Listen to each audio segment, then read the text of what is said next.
Добар ден на сите. Добре дојдовте на неделната, ќе кажам, класично богослужба на Христијански центар 490 Скопје. Поздрав и благодарност до сите што ќе не слушаат и гледаат во текот на премиерата и во текот на видеото што ќе биде и после објавено на Facebook. И јас однапред ви благодарам што ова видео ќе го споделите да биде слушнато од што повеќе луѓе, бидејќи веруваме дека ќе биде благослов за секој што ќе го слушне. Денеска ми е чест и задоволство да седам со мојот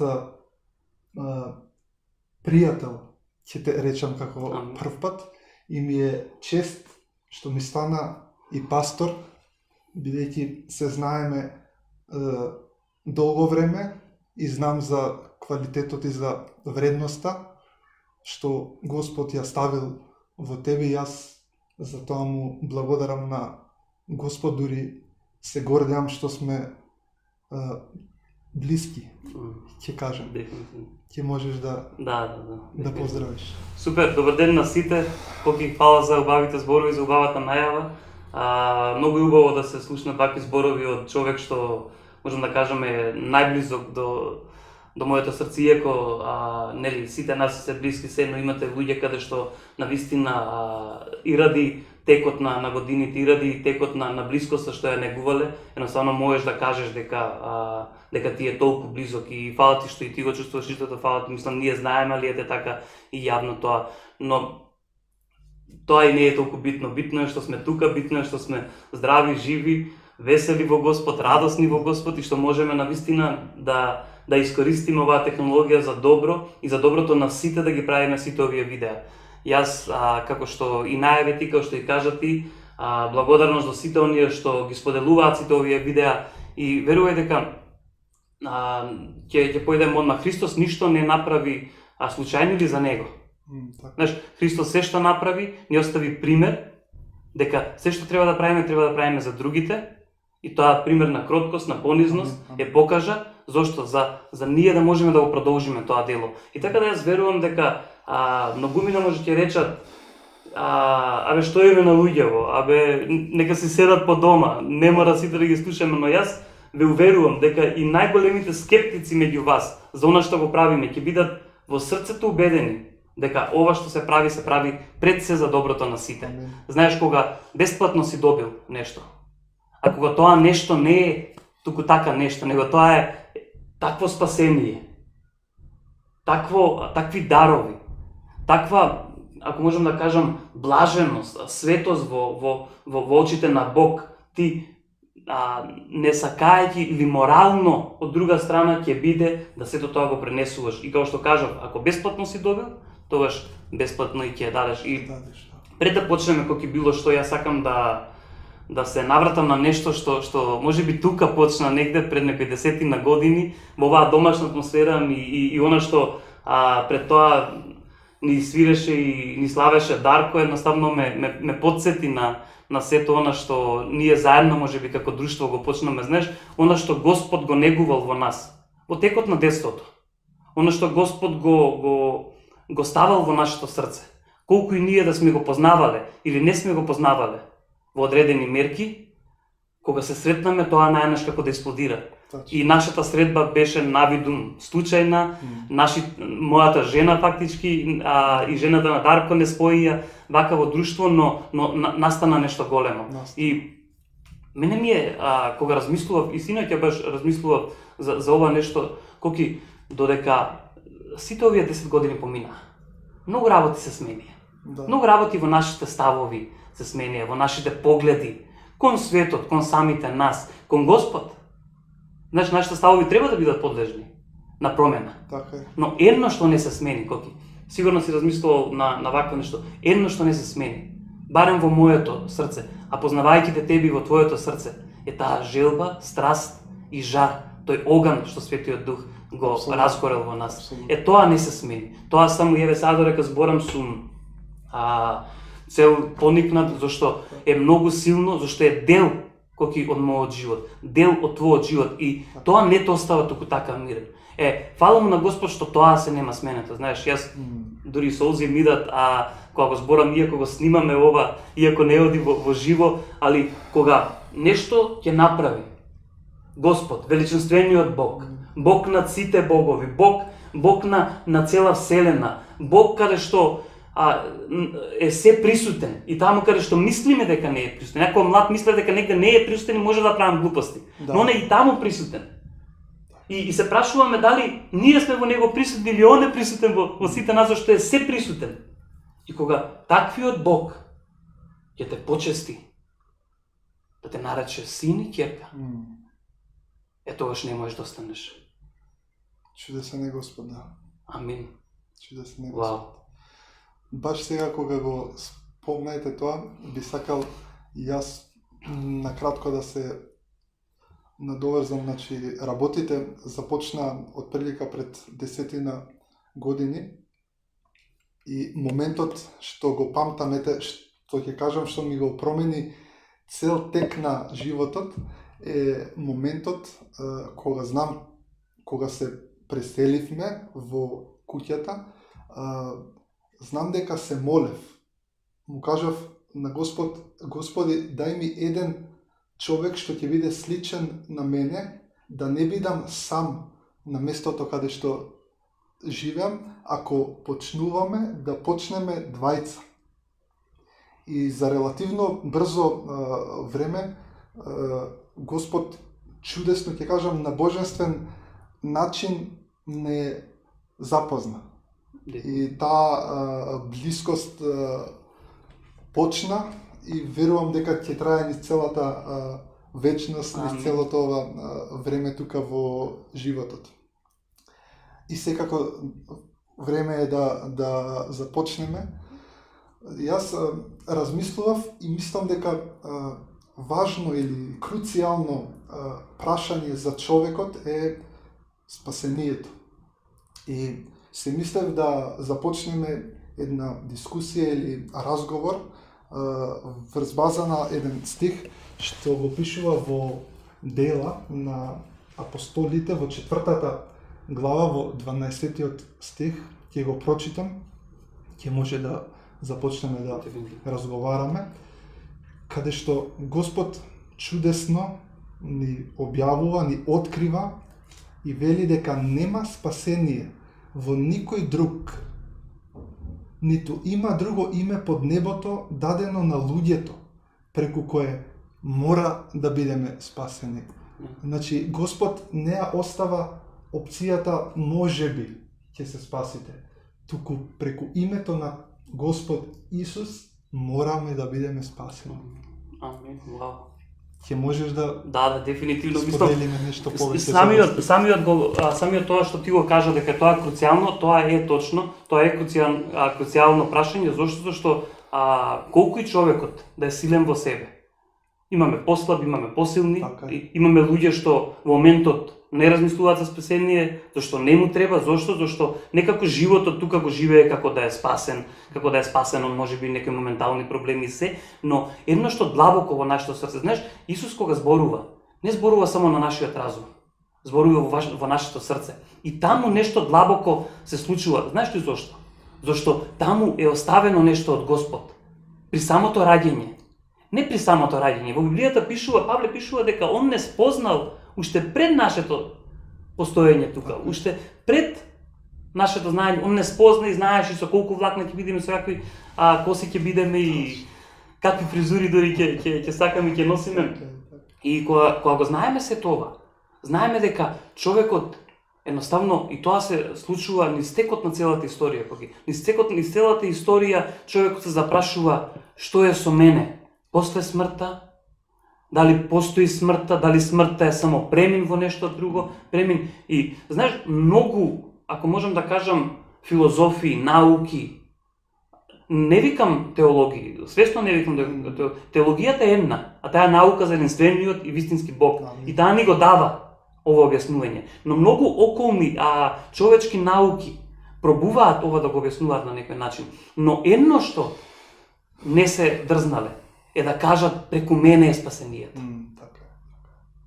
Да. И затоа јас, ако памтиш, пред да настане целата оваа фама со корона и целиот овој карантин, зборував за името на Исус. Зошто е битно толку името на Исус од една страна и зошто толку е оспорувано од друга страна. Зошто? Зошто, како што пишува во Дела апостолски, како што ти прочита, е име по кое мора Така е. да бидеме спасени за во вечноста и мора да бидеме спасени за нашиот мизерен живот во моментот. Така е. Да. Знаеш, спасението не е врата тесна, каде што едвај би можел да влезеш. Пред тоа Николче и Вики ни кажуваа за величинственоста на Бог, но и за едноставноста на спасението. Таа е тесна врата, коки не за едвај да влезеш. Таа е тесна врата зашто влегуваш сам. Верувај дека ние почнаме како друштво, но секој сам, поединечно, реши да, Господе, ти си мојот Бог и Спасител и јас тебе ќе ти верувам и на никој друг. И тоа мора да одлучиме сами. Тоа мора да одлучи и секој што ќе слуша понатаму. Секој што ќе слуша во животот. Ние не манипулираме со луѓето дека сега, иако Библијата кажува сега е време на спасението, тоа го кажува, зашто секогаш кога ќе дојдеш до добрата вест, да знаеш дека сега, во моментот, е спасението.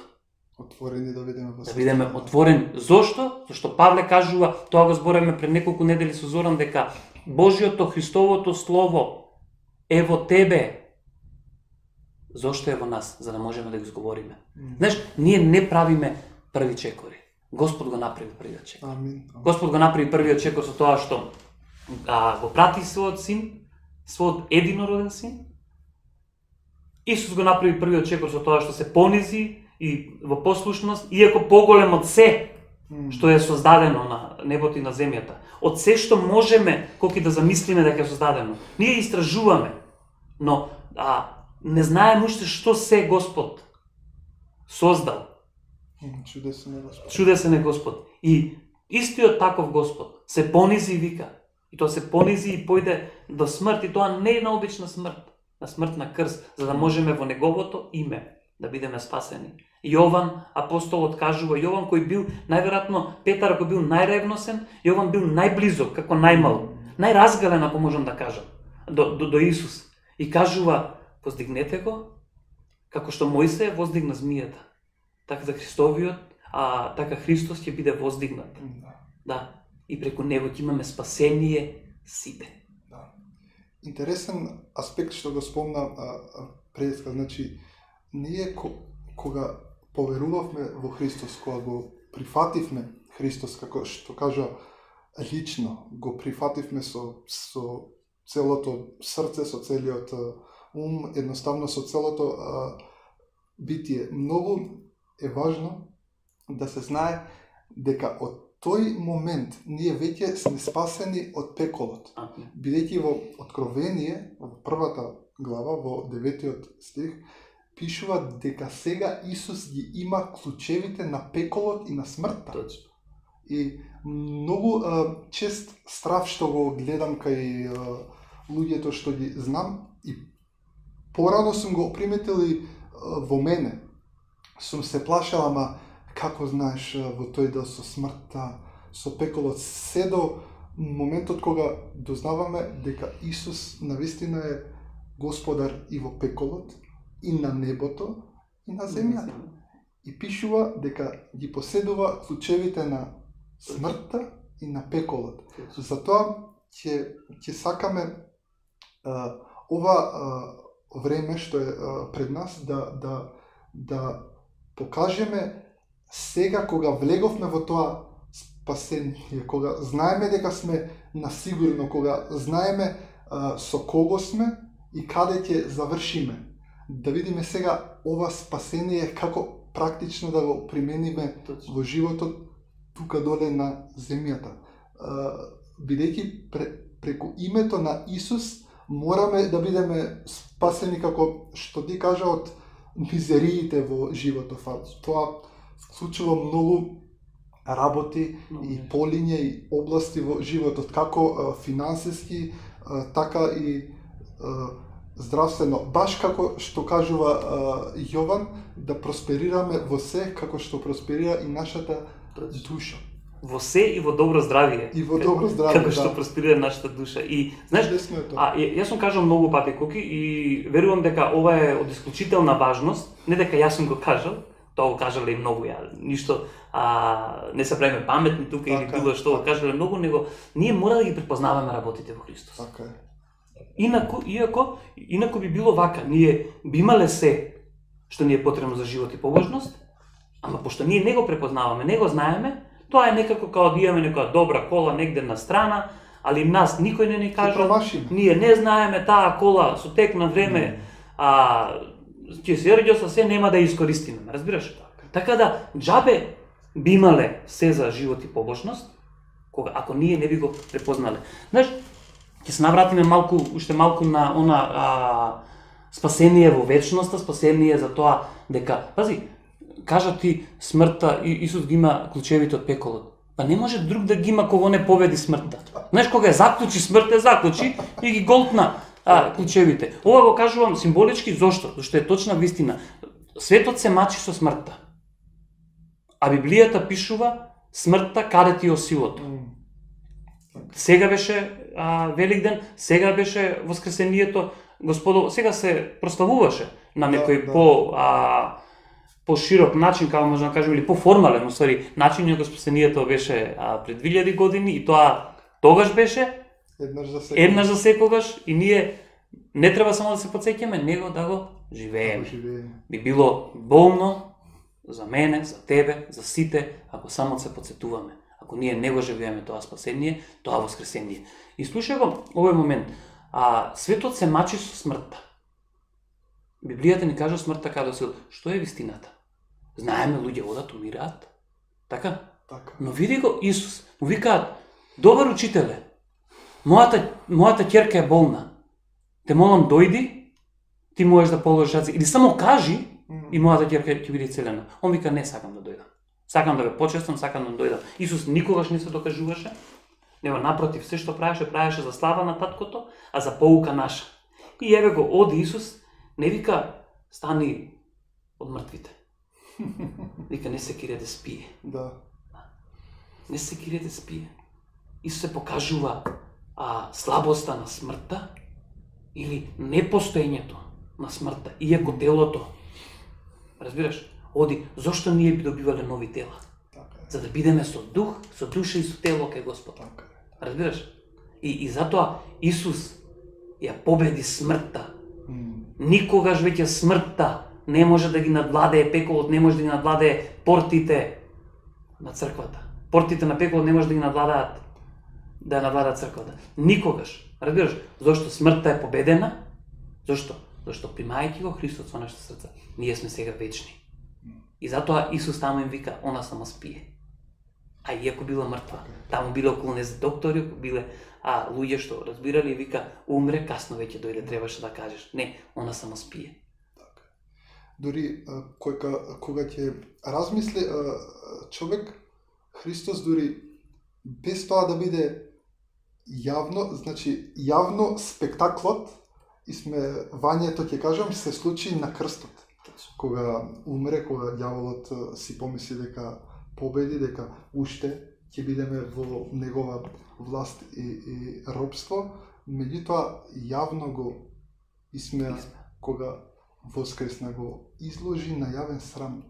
И затоа ќе кажам, ја исмеа смртта и клучевите што може би му припаѓале на ѓаволот. Ти како што кажа, Христос ги зима, ги голта и веќе ги нема. Буквално смртта и пеколот ги сведе на нула. Сега, би сакал да продолжиме во контекст на живење на спасението тука доле на земјата. Значи, како што е на небото, така на земјата. Да. Како ние ќе можеме да влеземе во моментот на спасението и да започнеме да го живееме. Прво, мислам дека е важно да знаеме кои сме ние. Амин. Исус, откога знаеше кој е и каде ќе оди и што ќе прави, стана и почна да служи. Значи, не зборуваме живење на благословите на земјата во некоја ароганција, туку во понизност и во служење на другите, каде што неминовно ќе биде благослов и за нас и за сите околу. Би сакал да прочитаме еден стих во Матеј 16 глава во 15 стих, каде што Исус најверојатно го подига главното прашање за човештвото, или ќе кажеме за тие што веруваат во него. Само да ја најдам, 16 глава, 15 стих, што јас лично верувам дека е прашање за секого еден од нас да се запрашаме. Вака значи вика во 15 стих. Исус им рече: а вие што велите?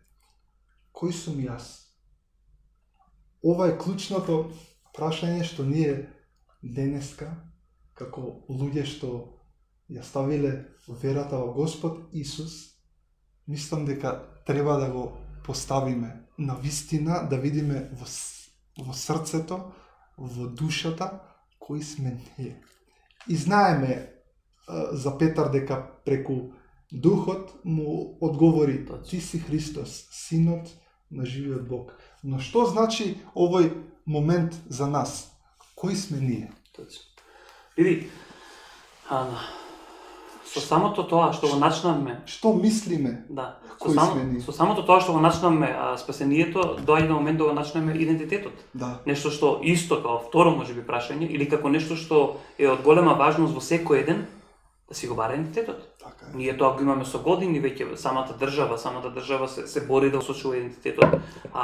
Многу држави постигнале таа борба за идентитетот, па им малку име, па сакаат уште, знаеш, и се измешува некои работи, но јас мислам дека треба да дојдеме до момент каде што на вистински длабоко ќе најдеме кои сме ние. Што викам длабоко? Повеќе од тоа дека сме македонци. Повеќе од тоа дека сме синови, ќерки Тина, Елица и Драган, ја на Трајче и на Летка. Повеќе од сите тие нешта, кои сме ние, зашто нашето битие е создадено да бара повеќе, да е малку. И тоа идентитетско прашање е од голема важност.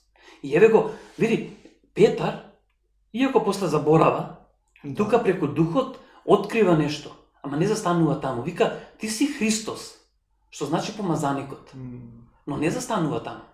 Вика: Синот Божи. Знаеш ли зошто? Но го мина пред Христос и после Христос ги викале Христоси, помазаници. Царевите, пророците биле нарекувани во еврејската култура Христоси. Затоа Петар не застанува таму. Затоа дури кога го обвинуваат Исус пред Пилат, му вика: си се нарекол Христос, Божиот Син. Не застанува на Христос, за да не биде како обичните пред тоа што поминале Христоси, помазаници. Него е помазаникот, Божиот Син. Ово е единствениот Бог, Бог над се, она што го збореме на почетокот. И затоа не застанува. И знаеш, што има тоа значење со нас? Од огромна важност.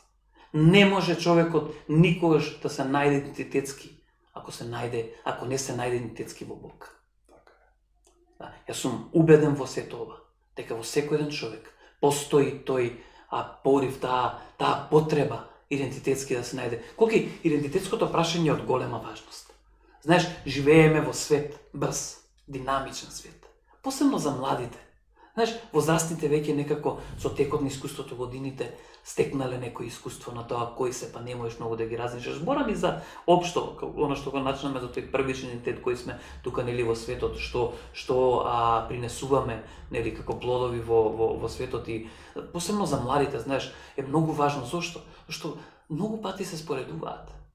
Сега има се споредуваат со се и се што знаеш. И затоа во претходните видеа што ни се поучувањата зборува баш за тоа идентитетско прашање. Кој сме во Христос и со што ние каде треба да земаме пример и кој треба да ни биде нас пример во животот.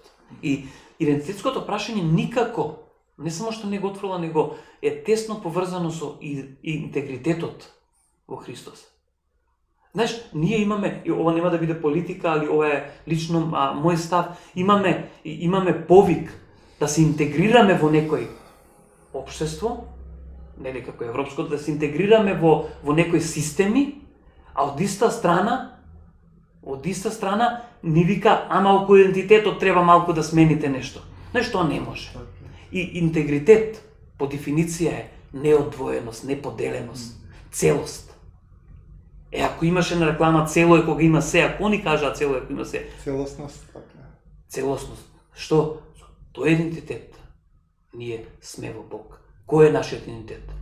Синови и ќерки на единствениот Бог.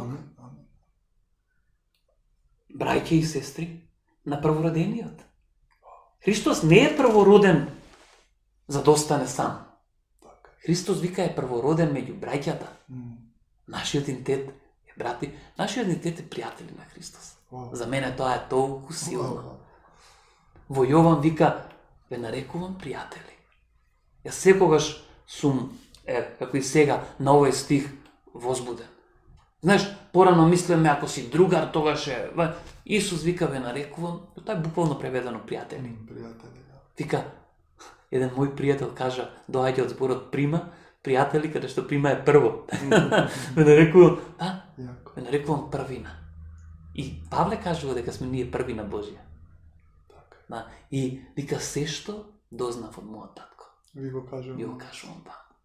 Чудесен Господ. Така да, идентитетот, ние треба да го чуваме. Ама вистинскиот идентитет. Знаеш, споредбата е опасна работа. Споредбата директно удира на идентитетското прашање кој си ти. Младите почнуваат да споредуваат, почнуваат да ја губат слободата ради таа споредба и кога ја губиш слободата, ти тогаш си се, само не свој. Се, само не Христос. Увидовме, како што ти кажа, дека сега сме деца на Христос, пријатели, синови и ќерки. Дали ќе се согласиме дека денеска во светов има премногу информации. И мислам дека тие информации чепкаат помладите да заборават кои се и да почнат да се споредуваат.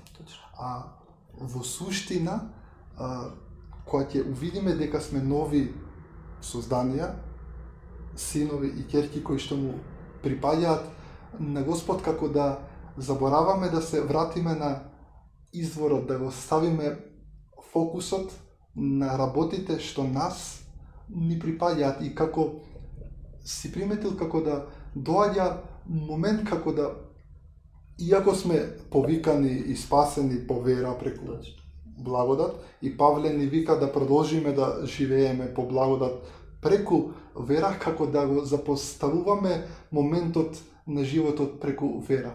А веќе сме слободни во Христос. Веќе нема никаква осуда во Христос за нас кои што веруваме. И мислам дека моментот е да се тргнеме од тие информации што светот ни ги нуди на Google, на ги трасира едноставно. Ги трасира и влијае поготово на младите, да им го тргне погледот, а знаеме дека погледот ни треба да биде фиксиран на Исус, за да можеме да ја видиме надежта и ветувањата кои што се ставени во Христос, кои што веќе на сите кажал амин, а наше да кажеме да. За тоа би сакал да продолжиме што е битното, што е важно за нас, за ние да се фокусираме. За да го отвориме тоа прашање, ќе сакам да прочитам уште еден стих, а тоа е во Матеј во 12 глава во 34 стих кој што мислам дека ќе го отвори одговорот и баш прашањето ќе се појасни. 12 глава, само да ја најдам. 12:34. И ова е прекрасен стих. Знаете, работите ги двои, како ни кажува до каде сме, да едноставно да станеме свесни, да видиме до каде сме, за да знаеме да закочиме. Дефинитивно. Да. Ќе прочитам. Вели Змиско породо, како можете да зборувате добро кога сте зли? Акцентот го ставаме на вториот дел. Зашто од изобилството на срцето зборува устата. Добриот човек од добрата ризница изнесува добри нешта, а злиот човек од злата ризница изнесува зли нешта. Клучното е дека од изобилството на срцето зборува устата, а Павле ни вели дека со срцето се верува. И тука е моментот каде што треба да кажеме стоп, да застанеме, да ставиме буквално кочница, рачна и да започнеме срцето да го полниме со Христос, со тоа што Он го зборува. Точно. Или да приметуваме што ни е исполнето, знаеш. Да. Оно што го зборевме на самиот почеток, знаеш.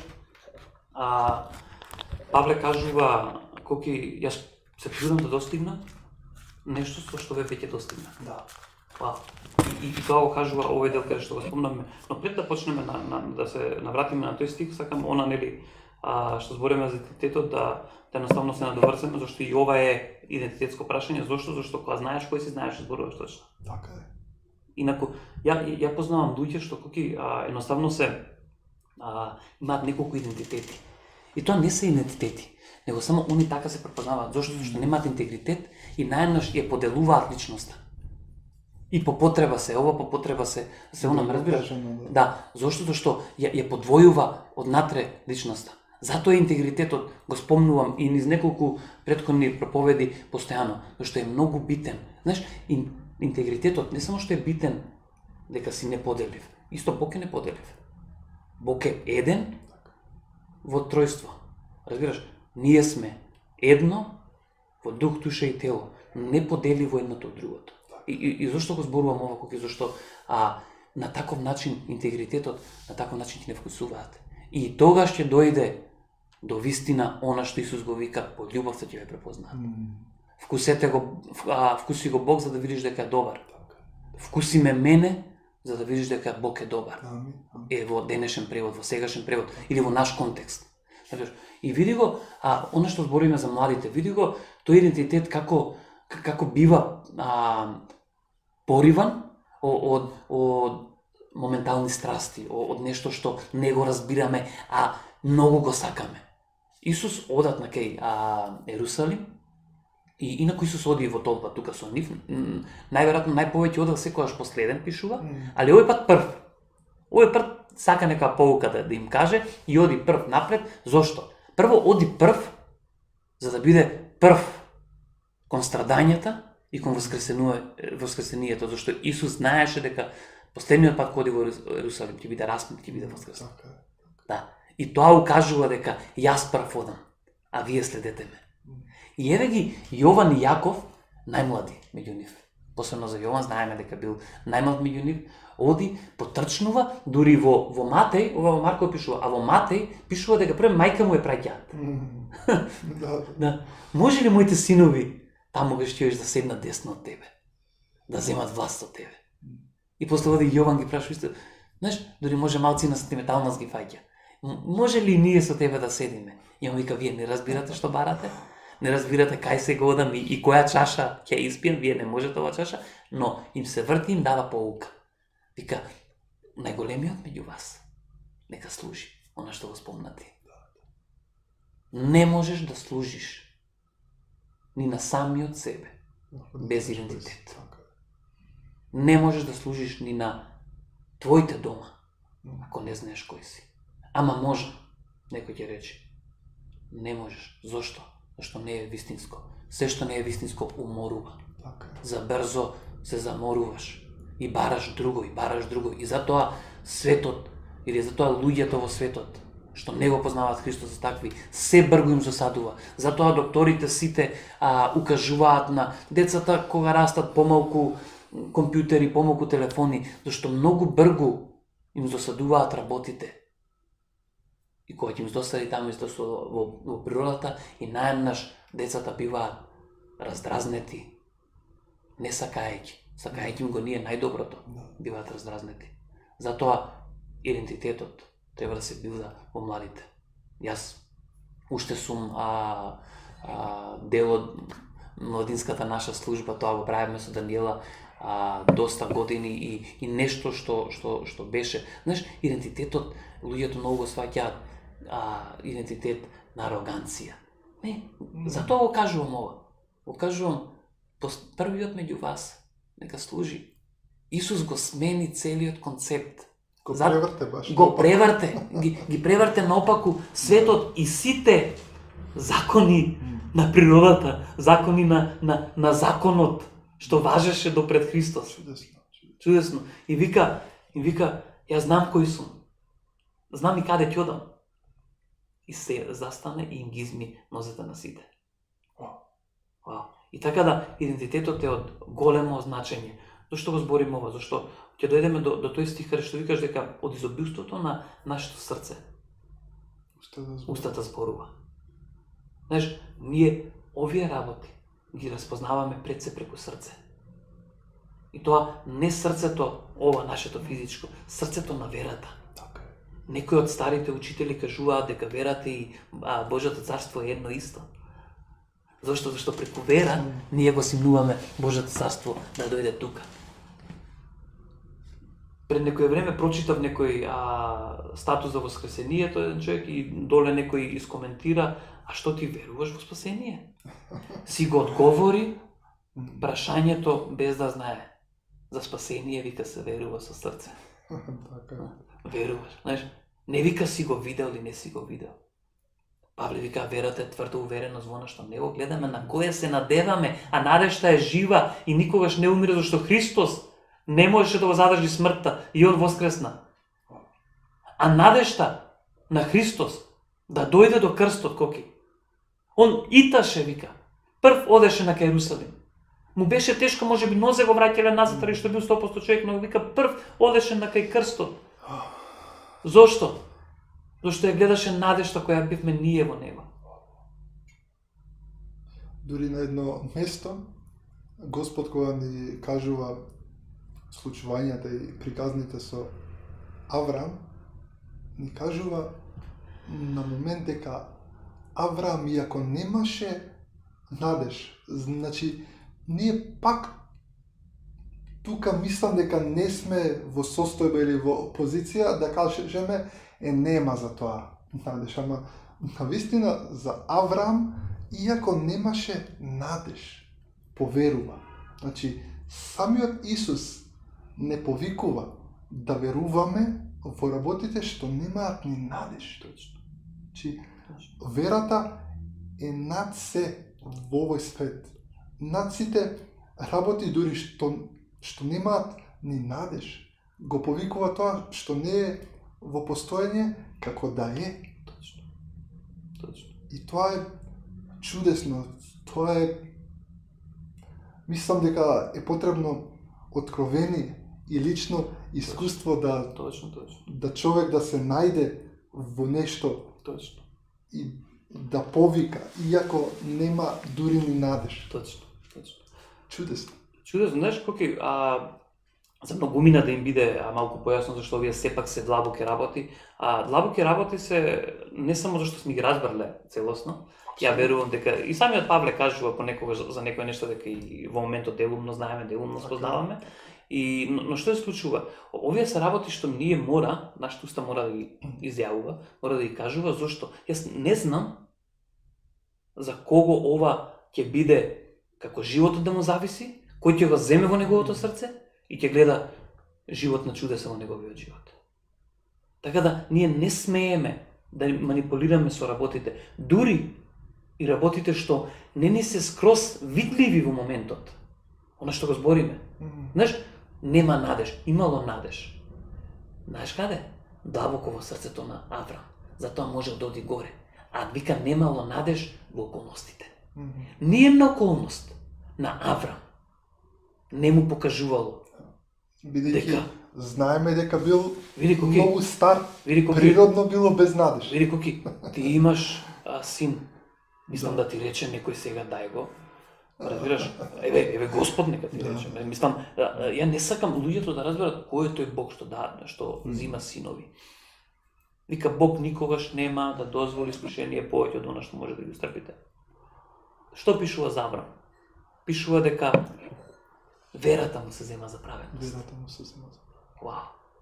Верата му се зема за праведност. Бог знаеше Аврам како ќе изреагира. Знаеше дека длабоко во Аврамовото срце имаше зборови. Мојот Бог е добар Бог. Сигурно ќе направи нешто и ќе нема да ми го земе мојот син. И самиот Аврам, ние секогаш гледаме како да Исак е синот, нели како се вика, сликата за Христос. Зошто ако во некои истражувања коки и ова се информации точни до вас, дека оној пат што годел Исак со дрвцата нарамо е истиот пат што Исус годеше со крстот нарамо. Каква слика, каква споредба. На истото место коки. На истото место. Знаеш, во еврејската култура не се работи само за символики. Имале големи символики, не се работи само за символики. Они многу внимавале на нештата, на историјата на случувањата, на континуитетот на случувањата. И најверојатно во некој од раните оци што пишувале, има запишано, дошле до можеби во тоа време информации или до некои книги што останувале дека и самиот Адам е закопан каде што Христос е распнат. Чудесно. Самиот Адам. Зошто? Чудесна информација. Да, знаеме дека Голијат е таму убиен, дека му е пресечена главата и Исус оди да смени се она што беше грешка. Зошто? Врз осудата Исус беше распнат. И кога одиме кај Адам, ние кажуваме дека секогаш Исак е примерот за Христос, каде што нели беше однесен, беше жртвуван, но тогаш символиката е на Адам, е на добриот татко. Разбираш? Символиката е добриот татко го дава својот син како жртва за неговиот народ. И ова е чудесно, ова е повеќе од символика.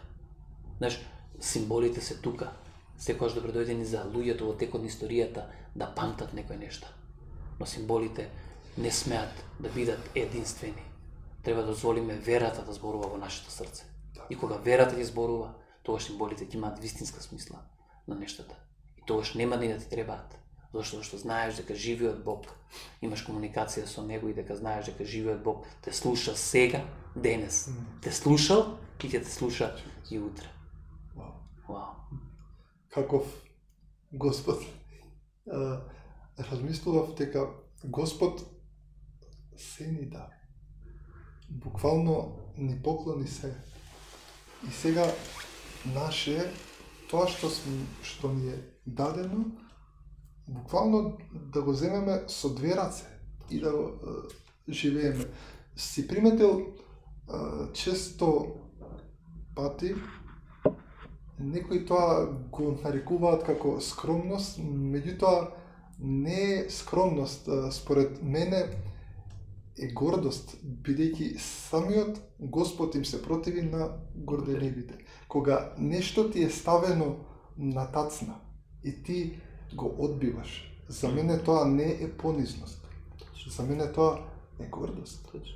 И затоа вика дека Господ на горделивите се прохеви, бидејќи тие пробуваат со своите две раце нешто да направат што веќе сме го примиле.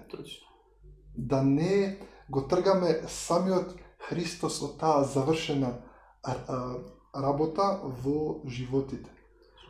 Едноставно понизно сте да ги зграбчиме тие работи и како што се согласивме да бидат благослов за нас, но и за другите.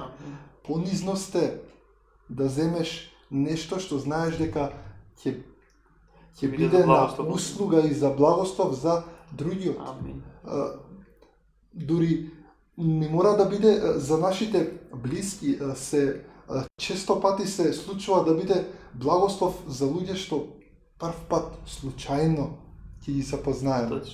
И не сме свесни колку пати сме биле благослов за луѓе што сме ги запознале за прв пат. Точно. Амин. Онак како блиските, како роднините, како на крај ќе дознаат и ќе влезат во тој благослов. И тоа е интересен. Но тоа е Божи принцип. Момент. Тоа е Божи принцип, тоа е Божи принцип, не зашто Исус им вика, пази, Бог е љубов. Исус е љубов, вика по љубовта ќе те препознат дека сте мои. Да. Љубов ќе препознат дека сте мои. И најнаш им кажува нешто застрашувачко. Кој не ги намрази своите, им вика нема да дојде со мене во Божјото царство. И што е ова, знаеш? Што е ова сега? Мојата мајка вака ми рече, кога јас решив да тргнам по Христос на начин како што не знам не можеби одговараше или како што не беше замисливо, она ми рече порано беше подобар син, сега не си баш. Знаеш, и најнаше виде таа разлика. Но дали беше вистински така? Исус ги кине тие врски, нездрави. Колку и да се врска мајка, син, татко, ќерка или татко, син, било што. Знаеш, ние имаме нездрави врски. Во многу случаеви. И Исус вика, кој не ги скине и за момент не им сврти грб на своите и да тргне по мене, за да добие благодат и вистина, за да ги осознае работите и љубовта Божја сега да се всели во твоето срце, за која ќе се вратиш, да се вратиш уште посилен, со уште поголема љубов, со уште поголемо разбирање. Вистински да бидеш благослов. Благослов. И сега, луѓето ме знаат, тој период помина првичен и не само што се слушаме, не само што се гледаме, не само што се јавуваат, симптоми, него едноставно ја доживуваат таа вистинска промена во мојот живот и вистинска промена во врската со нивниот живот. И тоа е за мене голем благослов. Јас самиот сум и сведок на тоа. Ти си сведок, си дошол колку пати и да видиш се, и тоа е за мене. И тоа е со сите ние што сме се знаели пред тоа, што сме имали друштво. Знаеш, тоа нешто удира коки и во бракот. Исус никогаш нема да направи нешто за да донесе раздор во бракот. Него напротив, ќе те осили тебе, ќе осили Даница, зошто? За да може уште поспоени да видиме. Но тоа е кога фокусот нас ни е Христос. И ќе дојдеме до моментот на да не избегаме многу темата, но на што твоето срце, нели, што имаш во твоето срце, тоа зборува. И ја мислам дека тука негде и ќе привршуваме, така да може да привршиме со еден стих што мене ми е многу драг. Зошто? Зашто кога сето ова го збориме, кога сето покажуваме и некоја зрелост. Или барем треба да покажеме некоја зрелост.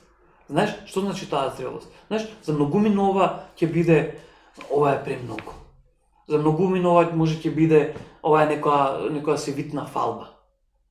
Но тоа го ставам на луѓето. Зошто? Зашто една многу баа лекција слушна во еден човек пред доста време, го прашав што мислиш ти за, тоест човеков го прашал некој повозрастен од него што му бил исто како авторитет, што мислиш ти за тој и тој?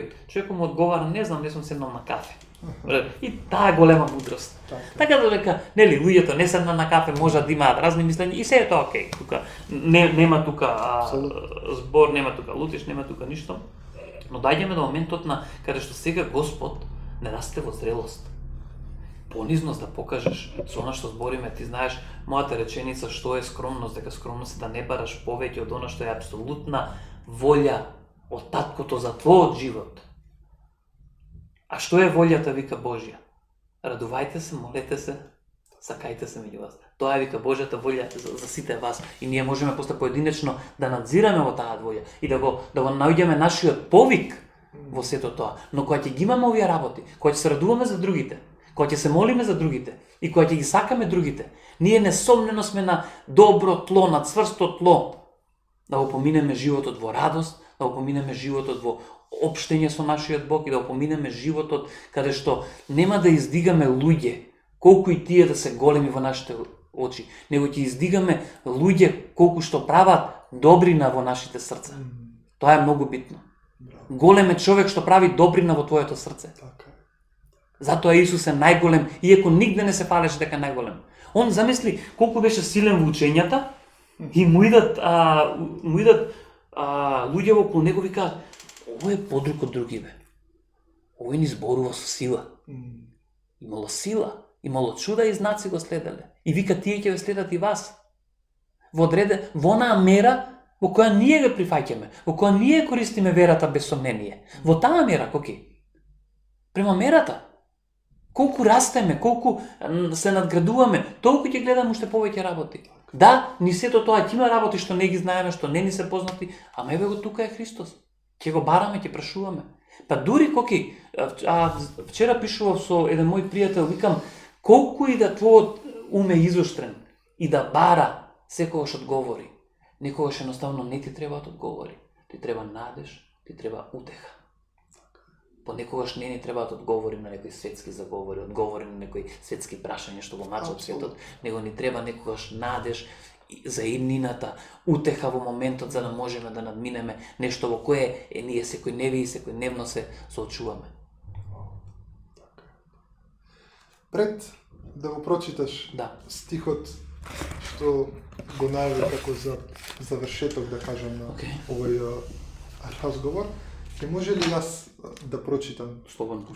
Да, слободно. Да не ги оставиме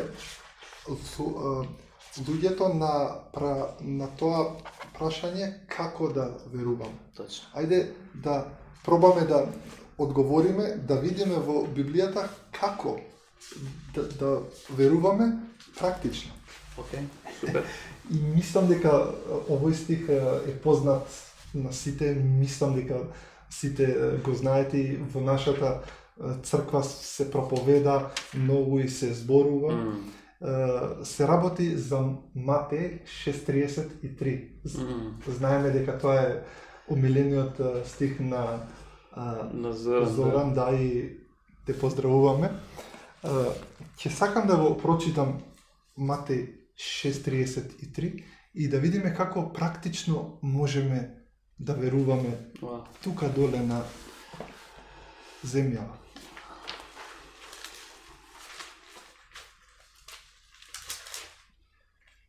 Вака вика: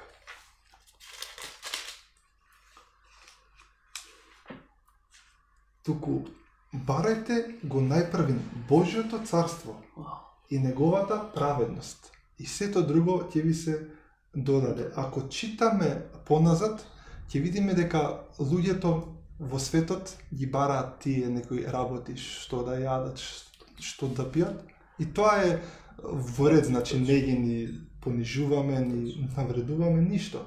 Меѓутоа, Исус не охрабрува ние кои што веруваме во Него. Зашто да ги бараме тие работи што веќе ни припаѓаат? И ни кажува: барајте го најпрвен Божјото царство. А Божјото царство знаеме дека е праведност, радост и мир во Светиот Дух. Дали Исус од нас бара да останеме во радоста и во мирот на работите што веќе сме ги примиле и преку благодарност да чекаме да помине одредено време во сигурност дека сигурно ќе се манифестира. Во Марко 11 глава 23 и 24 стих Исус вели: кога се молите, верувајте дека примивте. И сега, што значи тоа кога се молиме да веруваме дека сме примиле? Ќе сакам да кажам еден краток пример. што мислам дека е многу поврзан со делот на изјавата на Христос. Замисли, имаш некој роднина, еве, ќе кажеме во странство, што е многу богат. И сега правиме споредба, значи го имаме Господ кој што ја поседува целата земја, а ние сме му деца. Еве, имаш роднина во странство кој што ти се јавува на Вибер и ти кажува за 2 недели ќе дојдам. Кога ќе дојдам, ќе ти купам куќа, ќе ти купам кола и ако имаш некоја желба, ќе исполниме. Како ти ќе се чувствуваш во текот на тие 2 недели? Зарем ќе нема да бидеш во царството, во мирот, во радоста и во благодарност. И таа радост и мир толку многу ќе блика од тебе, што ќе ги зафати и другите. Дали е тој момент и ќе се подигне очекувањето и исчекувањето. Да. Саме Павле кажува да изчекуваме, така да ќе се подигне и тој дел. Дали да веруваме дека примивме, значи едноставно да останеме во мирот и во радоста на Христос што веќе ни го даде, во благодарност и во сигурност дека работите што ги примивме веќе се наши. Моментот е чекањето, бидејќи живееме во време и потребно е некое време да помине за работите да се манифестираат. Ајде вака сликовито малку ќе го доловиме ова, добар пример, сликовито ќе го доловиме малку за луѓето да им стане уште појасно. Што значи тоа, нели, веќе знаеш дека имаш нешто во Христос, нели, со примеров со пријателот или роднината од каде и да е, али знаеш, нели, го следуваме нова, знаеш дека имаш во Христос и што треба? Дали тоа значи дека ние утре не треба да станеме за на работа? Не. Апсолутно. Дали значи дека треба да станеме арогантни до најблиските првен до жената? Исто не. Зошто што пишува таму радост, мир во Светиот Дух, праведност, така. Праведноста бара од тебе дела на праведност. Така е. И не само што бара дела на праведност, кој бара дела на праведност со кој нема ние да се фалиме, него Бог ќе офалиме. Апсолутно. Да, дава праведност, мирот во Светиот Дух бара дела на мир. Така е. Не можеш ти да паничиш, а да викаш во мир. Апсолутно. Сето ова, верата, Јаков вика. Јаков кој е толку од некој доживеан како цврст, али толку е вистинен човекот кој што вика верата без дела е мртва. Што значи тоа? Дека ти кога го имаш сето ова знаење во Христос и сето она што ќе го добиеш, ти не остануваш равнодушен. Ти напротив, равнодушноста е колки опасно нешто што владее со многу луѓе во светот, ама не го препознаваат. Равнодушноста е опасна. Ние не смееме со вакви стихови, со вакво разбирање, со вакво знаење да останеме равнодушни. Апсолутно. Него нашата вера секогаш ќе не бутка. Секогаш ќе не бутка во повеќе. Знаеш ли, Павле на едно место, Павле кажува дека благодата е тој баланс. Каде што ни кажува, вика, вие и со она што го спомна ти, коки, ајде додека појдам ваму, Божјото царство е радост, мир и праведност во Светиот Дух. Знаеш ли, на друго место Павле вика, Божјото царство не е само јадење и пиење, ама што вика? Е и тоа. Да. Ама не е само тоа. Што се работи кога Исус кажува барајте го Божјото царство, а таму кажува дека првен им вика на евреите, уште кога не почнал службата, до вас е близко, после им вика во вас е. Како тогаш да го бараме? Да се фокусираме на царството кое е во нас. Да се фокусираме за да можеме да ги носиме работите. И затоа вика не е само јадење и пиење, за да не заглавите и да ги барате само тие земни нешта, него да ги барате небесните нешта, да земат материјална форма во овој живот и за да можеме ние да ги уживаме, а ние кога ги уживаме, ние сме луѓе што сме познаени по Божјата љубов, ќе уживаат уште многу од нас. Апсолутно. Знаеме дека благодата е многу страна. Дури ни останува моментот и можноста да бидеме во мир и во радост за другите што ги знаеме. Точно. И тоа ќе помогне на нив кога ќе видат дека ние така Точно. ги гледаме, Точно. да влезат Точно. во тоа гледиште. Точно. Точно. Практично им помагаме да примат некои Точно. работи што ги посакуваат. Точно. Точно кој знаеш, некогаш цитираат луѓето стихови каде што Исус вика дојдов да донесам огин. Да, мислејќи дека ќе гори се тука по земјава се, не разбирајќи дека он го донесе огинот на Светиот Дух. Wow. И затоа е таа споредба затоа дојде Светиот Дух со огнени јазли. Вика, јас ќе дојда да донесам огин. Да донесам огин во вашето срце, што ќе разгорува многубина, она што ти го кажуваш, нашиот мир, радост, несомнено коки привлекуваат други луѓе. Не, дури е забележително. Верува дека забележително дека опфаќаат други луѓе. Знаеш, и уште ако го разгоруваш во тебе, колку го разгоруваш, јас сум гасал на времето пожари, кога бевме деца, одевме, имаше многу пожари во нашата околина и ностоп одевме со мешанки, гасевме и знам дека ако се разгори, ако дувна ветер, а Светиот Дух е ветер, што иде од секаде и дува од секаде. И ако го разгори, истиот оган што е он, тогаш несомнено фаќа многумина други. Голема тема е тоа. Да, и голема тема е, навистина треба да сведуваме веќе при крај, но она што го кажав, Павле, благодата е нарекува на некој начин баланс. Зошто? Зошто го кажувам ова? Зошто ние сме повикани да не мислиме повеќе за нас од тоа што сме. Апсолутно. А кој сме во Христос, го прочитаме претходното. Знаеш, таа не е мала работа. Тоа не значи ниту ароганција, не значи ниту некоја лажна скромност, него тоа значи да вистински се препознаеш. Интегриран со идентитетот Божи. За вистински да му посакаш на некого, важно е првен ти во самиот себе да ја воспоставиш таа вистина и вредност. Амин. Кој си ти? Па кога ќе почнеш ти самиот да се љубиш, ќе можеш да ги љубиш и другите. Точно. И самиот Христос не учи да не мислиме само на себе, туку да мислиме за доброто, за профитот на другите. Амин, амин, амин. Амин. И дојдовме, знаеш, кога вакви работи ги збориме еве сега во овој саат време, ние збориме за нешто од спасение до идентитетско прашање и доаѓаме нели до таа зрелост и кога дојдовме веќе на таа зрелост кога што препознаваме што имаме во нашето срце, ќе прочитаме овој стих за да видиме што ние со тоа што го знаеме, што не треба, што треба да изговараме. И во повторени закони во 7 глава 17:30 запамтени стих и премногу убав стих им кажува, знаеш, Исус ги Исус цело време Мојсей ги вади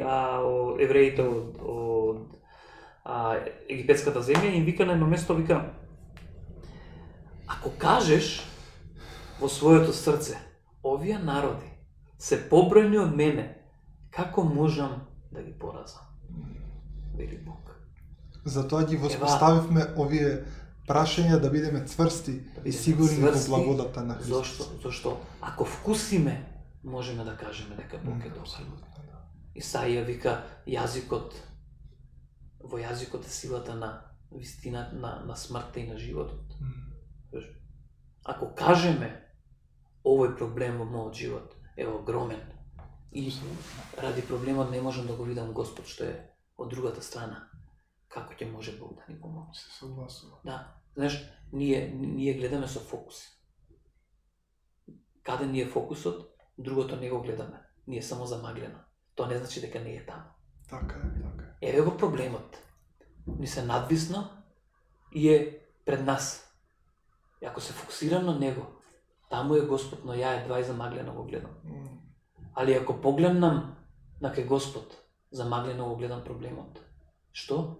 И во Бог не може да има темнина, не може да има и наеднаш тој проблем исчезнува. Ова е само еден општ пример, приказ на тоа што значи, што треба да зборуваме во нашиот живот. Ако зборувале, леле овие народи тукави се, што ќе ме правиме? Па видите како Бог јас ќе можам. Како? Затоа Мојсей понекогаш се караше со Господ, но некогаш правеше работи што не му беа ни јасни. Зошто? Зашто беше воден од самиот Бог. Беше воден за да го изнесе својот народ.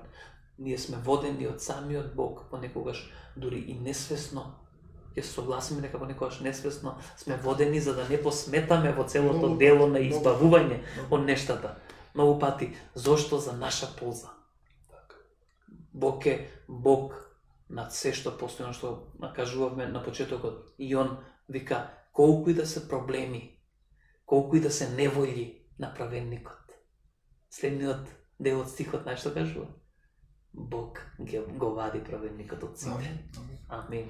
Моментот да го видиме каде да ставиме кочницата и навистина да пребиваме во таа сигурност што Господ ја обезбеди за нас преку воскресението на Христос во нашите животи. Океј, може да се помолиме на крај? Може. Да, и едноставно да го ставиме луѓето во благослов, да медитираат на сето ова и да уживаат. Халелуја. Исусе Христе, аз ти благодарам за ова прекрасно време, ти благодарам што си чудесен.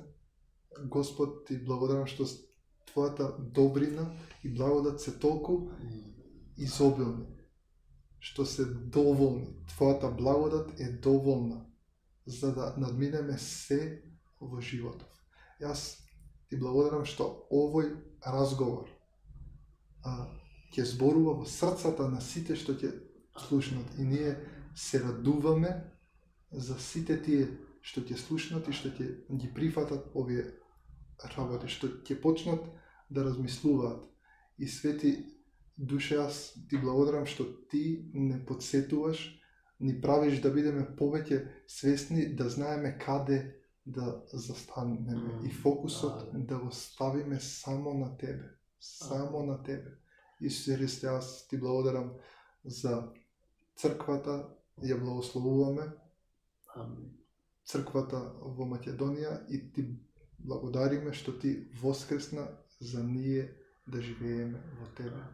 Свет живот и целосен живот. Амин. Да, Господе, фала ти, Господе, за секој еден, Господе, што го слушаат ова, за секој еден што се блиски, Господе, што ги знаеме, но и за оние што не ги знаеме, Господе, фала ти што ти на вистински работиш во нивните срца, колку и тоа да не е видливо, колку и луѓето изговараат некојаш работи во неверие, Господе, твоето ти ги познаваш срцата на луѓето и Господе, фала ти што на вистина работиш во нивните срца, Господе, фала ти за секој еден што во моментов, Господе, ни пишуваат, не во моментов него општо во моментов нова ако можам корона период, Господе, што се засегнати со некои проблеми, со некои здравствени проблеми, Господе, едноставно фала ти што ги благословуваме, фала ти што навистина ќе видиме провизија и пробив Твој во нивниот живот, Господе. Јас ги благословувам секој еден, Господе, со Твојот мир што го надвладува секое разбирање на овој свет, секое разбирање Твое, Господе, да надвладе сега во нивното срце, Господе. Фала ти што навистина